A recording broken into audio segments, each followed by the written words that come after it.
Hi guys, welcome to my channel. My name is Dalanda. If you're new to my channel, welcome.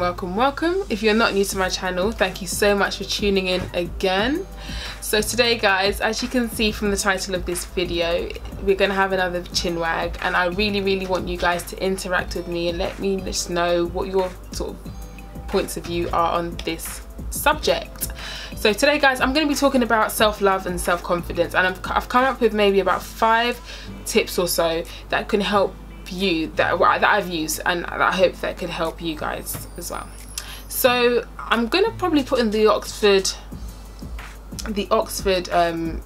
definition. I'm going to put in the Oxford definition of self-love and self-confidence, just so we can get like a baseline, because I feel as if self-love and self-confidence are things that can be very subjective in terms of the way we define it. So maybe I'll put that in, but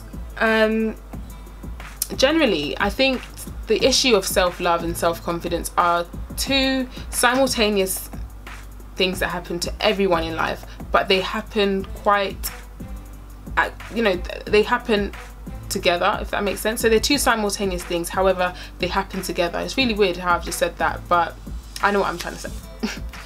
Anyway guys, this is an issue that I've had to deal with personally myself, so I will definitely be speaking from like a personal point of view. However, I would definitely, like I said, love to get your own experiences and your own points of views as well.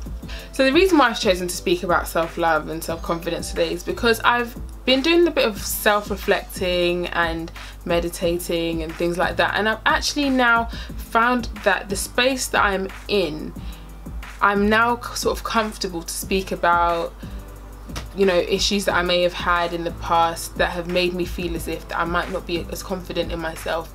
It could be little, and the thing is, self-confidence or self-love can be affected by the slightest of things. It doesn't have to be major things that have happened to you. It could be things like, not doing as well as you expect.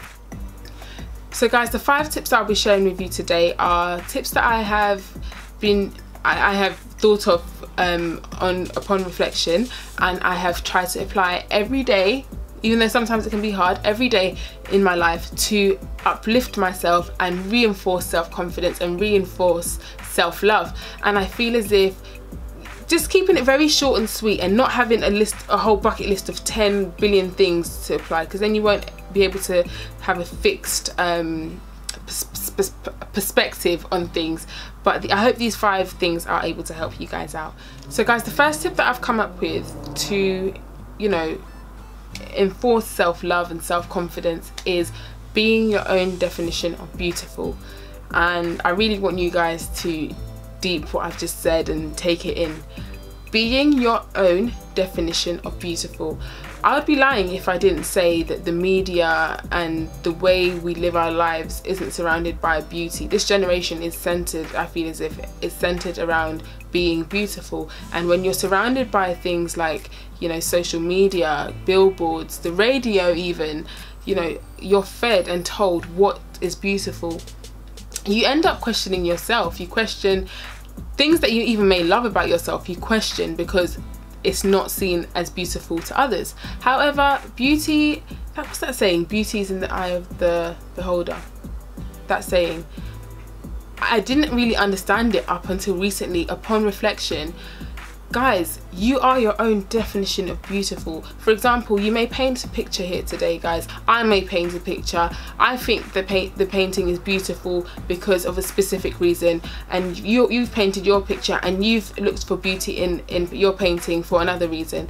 I feel as if we all need to understand that we are all very different. Even if we are similar, we all have our differences, and we should all embrace each other for our differences, whether it's someone has a big nose or whether someone has long hair, somebody has big eyes, or anything like that. Definitely understand that we are all different, guys, and we can express our differences and appreciate each other for our differences.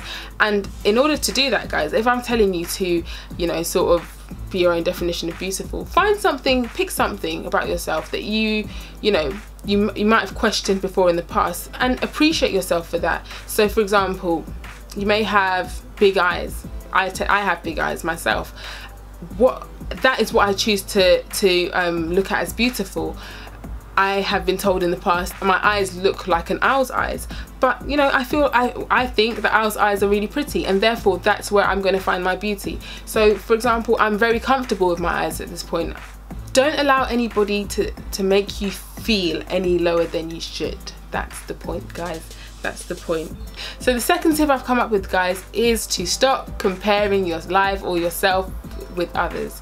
And I say that because that's probably the hardest one out of all the tips that I've come up with today. And the reason why I say that, guys, is because we are surrounded by things like social media, like I said before, that, you know, people are constantly posting different pictures and different angles of their lives, and it sometimes may make you feel as if you're being left behind, or you're not doing as well as you should be doing, or you just lack confidence. And the case is that 9 times out of 10, the way that somebody has posted the picture, or the picture that the person has posted, doesn't really depict the reality of their situation anyway. So you're just in a way making yourself upset about something that you shouldn't really be upset about, if that makes sense. So it's a situation where I would definitely say, yes, we all love social media and use social media wisely, but don't allow it to be a benchmark for you to compare your own life.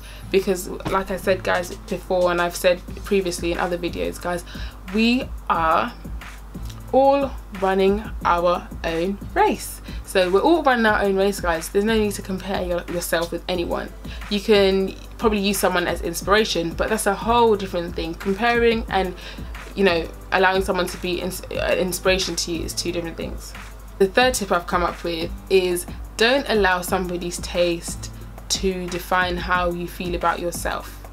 So for example, you know, especially with young people, I guess, like, you know, I've had friends that have been in this situation where, you know, they might like somebody and that person doesn't like them, so they probably feel as if there's something wrong with them, and I'm always like trying to drum it and drill it into their heads that you are that person, you are the ish, you are the ish. So if someone is not really feeling you, whatever, that's their taste. We're not even gonna downplay their character and say, you know, they ain't nothing, they ain't, you know, ish.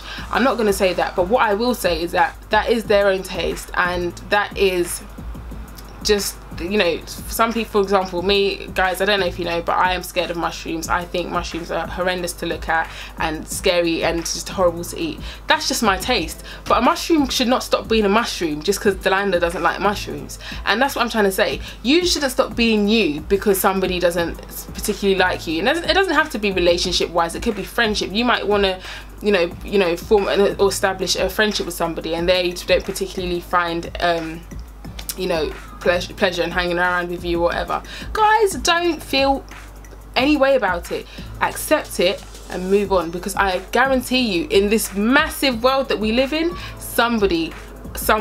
a lot of people, I assume, but somebody will be out there who will enjoy your company, enjoy being around you. So guys, don't sweat it. The other tip I would like to share with you guys is that I have come to the conclusion that rather than saying that self-love is something that you have, or self-confidence is something you have, look at it as something you deserve. You deserve it. You are amazing. You are a star. You are perfect. You are wonderful.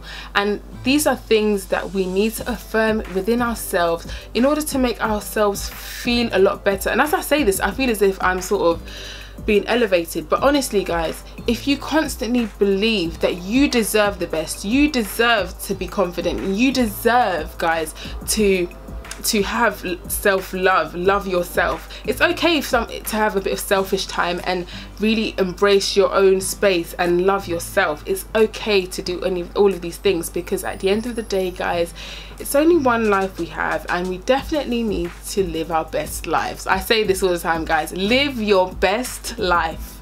Live your best life, guys, you have to. So rather than saying you have self-confidence or you have self-love, you deserve it. You deserve self-love. The final tip I have for you guys is faking it till you make it. You probably think I'm going crazy by saying this one, but the reason why I'm using this as one of my tips is because in order to get to a stage of believing, you need to convince yourself. That's the faking part. You need to convince yourself that you believe. And the reason why I say fake it till you make it, I'll give you an example. For example, you're going into an exam, you are absolutely scared that you're not going to do well. Hopefully you've revised, but if you continuously tell yourself that you are going to do well, you're going to get a good grade, you're going to do as well as everybody else in the room, there's nothing stopping you. And eventually, if you speak to yourself like this every single day, apply this to every single thing in your life, there is no way that you will not be able to begin to love yourself eventually. So that's what I mean by faking it till you make it. And I think that's probably one of the key ones, because like I said, in order for you to get to a place of loving yourself and feeling confident in yourself, you need to convince yourself before you try to convince anybody else that you are confident. And in convincing yourself, eventually you should believe in yourself, love yourself, and be confident in yourself. Guys, if I have missed out any other tips, or if I have missed out any other ways to practice self-love or self-confidence, please comment in the section below. I would love to have a conversation with you guys about this topic. This is a very short and sweet video. I just wanted to give you a few tips that I have used to practice self-love. However, if you want to know my journey, leave a comment as well, guys. I would definitely be happy to share that with you and just let you guys know how I got from feeling really shy to being as bold as I am. But I will definitely share that with you guys if that's something you guys are willing to hear. Thank you so much for watching, guys. I really appreciate it, guys. Have a chin wag with me. Have a chin wag. We're gonna have a chin wag, guys. Let me know what your viewpoints are on this topic. Thank you so much for watching, guys. I really appreciate it. Don't forget to like, share and subscribe. I love y'all. See you later.